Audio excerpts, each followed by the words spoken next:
Hello guys, good day guys. Thank you so much. We're back again today. So, thank you. I've read all your comments and all your messages. And I thank you so much for your support. Okay, I've seen large amount of my viewers are from South Africa and the US, the Netherlands, the Poland, Ukrainians, the Russians. I don't know. How are you people coming from all this country to watch this video? I don't know. Anyway, leave your comments. Like I always say, today I want to look into this particular comment made by Simon Lawrence. Simon, this is a shout out to you. Thank you so much. You have a very brilliant mind, and I want to invite you to come on this show. Okay, I want us to talk because you left a comment that made me think about a lot of things. A lot. We analyze this issue. Like I said, this is a series that we're making, and this is the end of the series probably, but there might be more depending on the response I get from people, depending on the directions, because a lot of people advise me to speak on tech revolution, to speak on a lot of things, political subject, which I'm able to expand this channel to other things. Okay, and I've told you that the reason why I'm doing this video is particularly because I've written a lot of articles and we want to change the narrative. We want to understand the dynamics and what is going on, what is the truth actually. So before I go into the whole thing, I want to invite you first of all to subscribe, and most importantly, leave your opinion, leave your comment, because I get inspiration, I get motivation to make the next video. But another thing you need to do is to give the video a thumbs up. We need to get to 100 likes. Once we get to 100 likes, it pushes the algorithm to make the video available to other people. So thank you so much guys, thank you so much. I'll read your comment. Who knows, your comment might be the next that I'll pick to analyze here. Okay, so just tell me what you think, leave your opinion here. And the title for today is very simple. Are other African countries jealous of Nigeria? Because we see they're jealous of the Nigerian music industry, because we see a lot of event, so many things happen that we need to ask ourselves, why are these things happening? Why is this recurrent event? Why is it that there's only one African country that is receiving all the complaints, all the stereotypes, all the attacks constantly every day? We saw xenophobia in South Africa.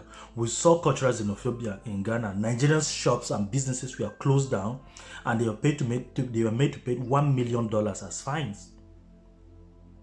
We saw the same attacks, cultural xenophobia from Cameroon against Nigerian music. They say that Nigerian music dominate their clubs, dominate their restaurants, dominate their churches and everywhere, and they want to suspend Nigerian music. They want to regulate it. They say they want to put 80-20 laws. The same thing in Kenya, the same thing in Uganda. Thames and Omale were arrested in Uganda. And I want us to be honest about this conversation. Not all Kenyans have this opinion. Not all Ugandans or Ghanaians have this opinion about Nigerians. I know majority of the people of Kenya, Uganda, Ghana, Cameroon love Nigerian music. They love it. They play it every day.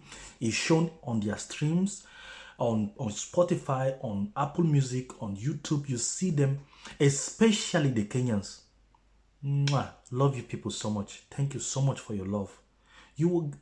If there's any Pan-Africanist group of people in Africa, they are the Kenyans. They know how to love any country unconditionally. You guys are so good. Thank you guys for your love to Nigeria.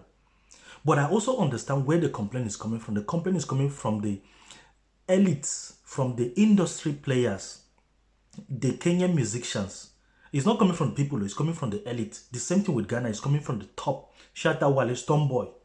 Those are the people leading the hate against Nigeria. So we see this tension, we see these dynamics. Some people say it's jealousy, not from the Ghanaian people, but from their fellow artists. These fellow artists see themselves as colleagues to the Nigerian artists, but they see the Nigerian artists are doing better than them. So maybe there was some sort of jealousy, so they started to create a narrative. And this narrative is very dangerous. It might lead to people getting killed. It might lead to business getting destroyed. And this is the reason why we have to speak about this topic every day when we come online and try to address some certain misconception. So I want to understand what is the dynamics. Please let me know. I need to know what you are thinking. what you think particularly about this subject. Why is it that there is only one African country that is being attacked constantly every day, and that country is Nigeria and Nigerians? Yet, you know, Nigerians don't have any negative opinion about Kenya or Ghana or Rwanda or South Africa even. If you ask an average Nigerian what they think about South Africa, they will tell you is Nyash. You know what Nyash means? Big booty. Big Nyash. Nigerians, when they think of South Africa, they think of Nyash and beautiful ladies. That's all they think of. Except the narrative of xenophobia that started, you know, in the early 2019 and 2020 that started. Nigerians never had any negative opinion about South Africa. They actually love South Africa. They see South Africa as a very beautiful country. So also Ghana. When they think of Ghana, they think of electricity, you know, constant light. When they think of Kenya, any Nigerian you ask them today, when they think of Kenya, they think of safari, animals, wildlife, all those things. That's what Nigerians think about Kenya. No negative opinion. But almost all African countries have their opinion about Nigerians. Drug dealers, scammers, handsome men, you know, a very industrious country. A lot of African countries will tell you they have a lot of opinion about Nigerians. So is it coming from a place of jealousy, from a place of admiration, from a place of fear, or what? This is what I need to hear. But there is a comment that was left by Simon Lawrence, which I would like to read out loud on this topic. It makes a lot of sense. There's so much depth that if we can't even, this comment can make a book. Okay, so I want you to engage in this conversation with me and try to let me understand, why do you think, is this true or not? Okay. Now, Simon Lawrence said, if you look deeper into this issue, it has absolutely nothing to do with music. This is what he said. He said Nigeria is exerting itself as the powerhouse of Africa. Say economically, culturally, and politically.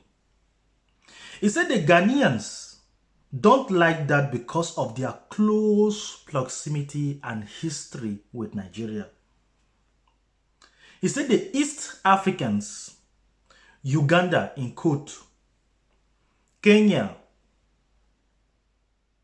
Rwanda, and the South Africans don't like it because it is becoming clearer to them that Nigeria is the superpower of Africa. Then he said in quote, the America of Africa, close. And these regional countries feel threatened because everyone is understanding their level and where they belong. I read for them. And where they stand in African pecking order. They are now looking at the country that will lead Africa into the future. This is not just about them hating our music. He said they don't hate Nigerian music. Or their xenophobia. He said this country don't hate our music. They are not even xenophobic. He said Africa is changing. And it requires a leader.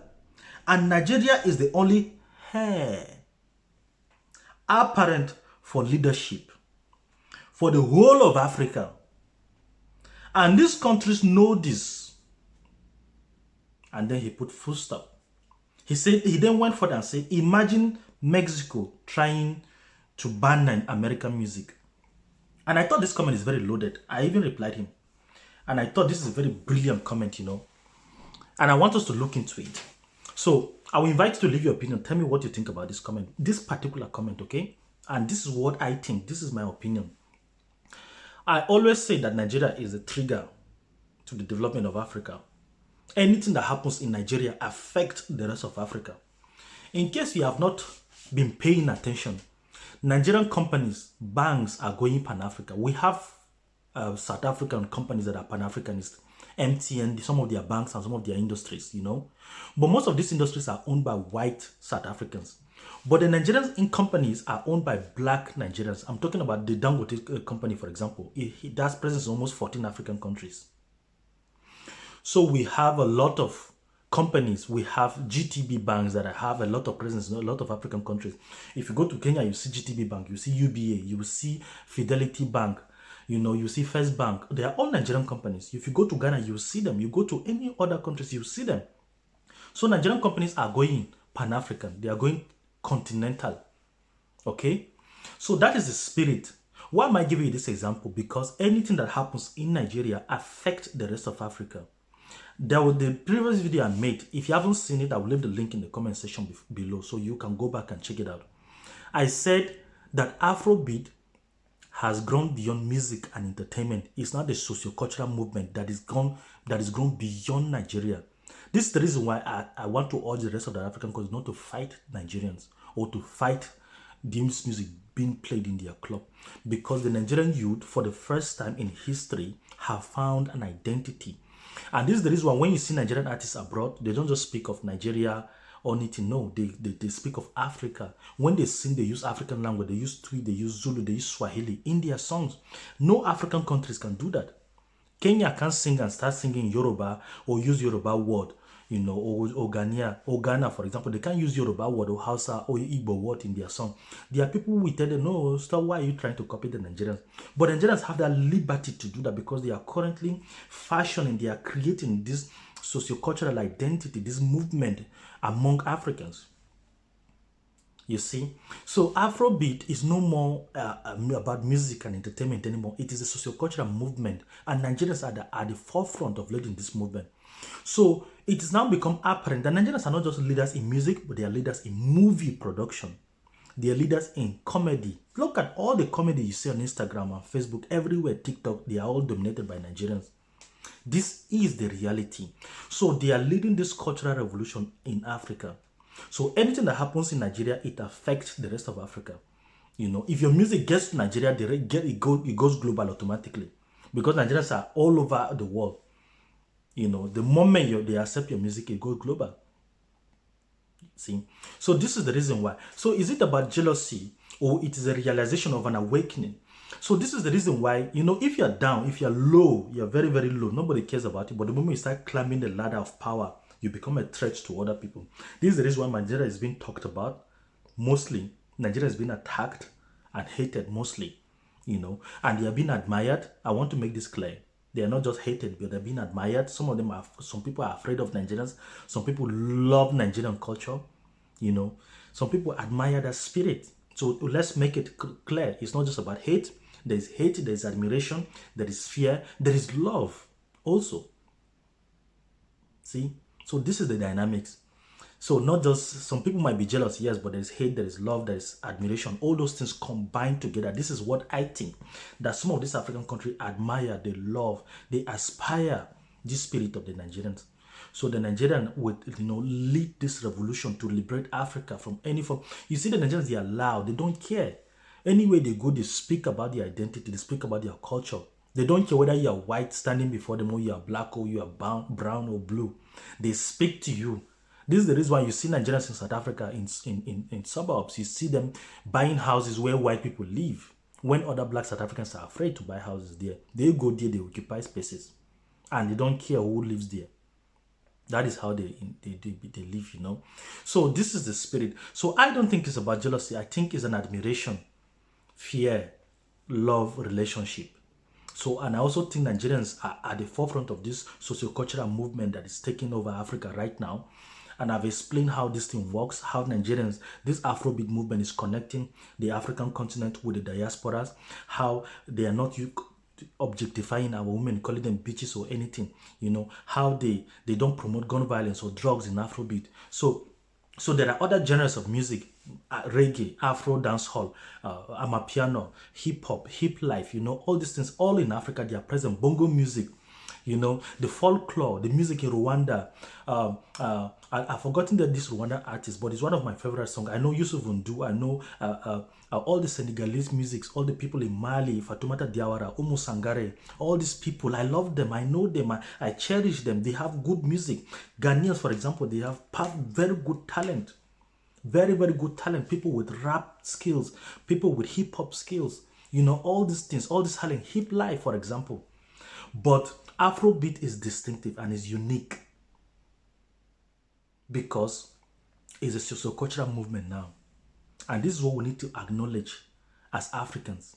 This is the reason why Nigerians are going far to sell this music genre. They organize show all over the world, you know, and they put Africa in the map of the world. People are now beginning to look towards Africa for leadership. Drake is sampling Afrobeat. A lot of people, a lot of high musicians, what is his name? Montana, you know, they are sampling Afrobeat, all these things. You know, a lot of foreigners, a lot of foreign musicians are sampling Afrobeat in their music. All these things is through the effort of the Nigerians who took this music globally. They paid huge amount of money to do these things. I was telling somebody, I said, do you know how much it takes to promote one singular hit, one single?